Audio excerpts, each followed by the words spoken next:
The Battle of Kosovo, fought on June 28, 1389, was one of the most significant and emblematic confrontations of the late 14th century. It marked a decisive moment in the ongoing struggle between the Ottoman Empire, under Sultan Murad I, and the Kingdom of Serbia, led by Prince Lazar Hrebeljanović. Though the battle itself was not a clear-cut victory for either side, it had far-reaching consequences that would shape the future of the Balkans and the expansion of the Ottoman Empire into southeastern Europe. 1. Context and background. By the late 14th century, the Ottoman Empire was rapidly expanding, having already made substantial territorial gains in the Balkans and Anatolia.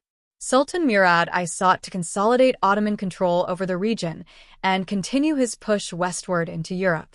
The Kingdom of Serbia, under Prince Lazar Hrebeljanović, was one of the last powerful independent states standing in the way of Ottoman dominance in the Balkans. Serbia, which had been a strong regional power, found itself increasingly threatened by Ottoman expansion. With both sides aware of the growing clash on the horizon, the Battle of Kosovo became the culmination of years of tension and military campaigns. The conflict was not only a fight for territorial control but also a contest between two different worldviews, one Christian and the other Muslim, amid the backdrop of an ever-expanding Ottoman Empire. 2. The Battle. The Battle of Kosovo took place on the Kosovo Polj, Kosovo Field, a vast plain near the present-day Kosovo capital, Pristina. Both armies were relatively evenly matched, with Sultan Murad I commanding a force of about 30,000 to 40,000 soldiers, including his elite Janissary Corps, while Prince Lazar led a Serbian army of approximately the same size, supported by forces from neighboring states such as Bosnia. The battle was fierce and brutal, with both sides suffering heavy casualties.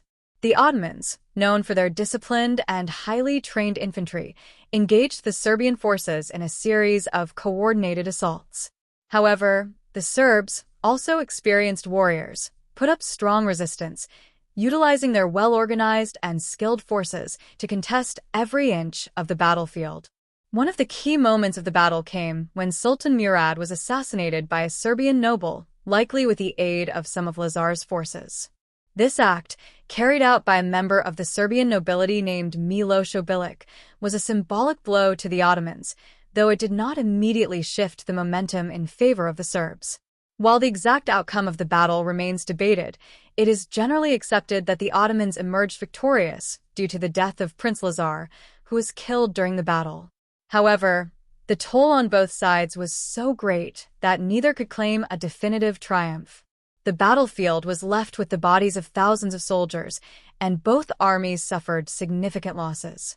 3. Aftermath and consequences. Though the Battle of Kosovo was technically a tactical victory for the Ottomans, it did not lead to immediate Ottoman dominance in the Balkans. Sultan Murad's death and the severe casualties suffered by both sides meant that neither side could immediately capitalize on the victory. However, the death of Prince Lazar, the leader of the Serbian resistance, left Serbia politically fragmented and weakened. In the aftermath, the Ottomans maintained their position in the Balkans, and Sultan Murad's son, Bayezid I, would continue the Ottoman push into southeastern Europe.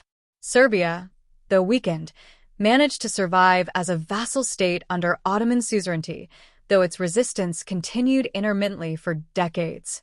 For the Ottomans, the battle proved crucial in cementing their influence in the Balkans.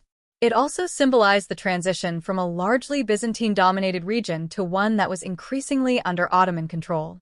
The battle marked the beginning of a slow but steady decline for the Serbian kingdom, which would ultimately fall to the Ottomans in the 15th century. 4. Legacy. The Battle of Kosovo holds immense historical and cultural significance.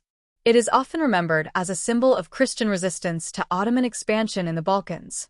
In Serbian and broader Balkan folklore, the battle became a symbol of national pride and a reminder of the sacrifices made in the defense of their lands. It has been mythologized in literature, music, and popular culture, with Prince Lazar being portrayed as a martyr who gave his life for his people. In Ottoman history, the battle is seen as a necessary step in the consolidation of Ottoman power in the Balkans. While Murad's death delayed the Ottoman advance for a brief time, The continued expansion under his successors ultimately led to the establishment of Ottoman rule in the region for centuries. The Battle of Kosovo, while a brutal confrontation that left both sides battered, marked a turning point in the history of the Balkans.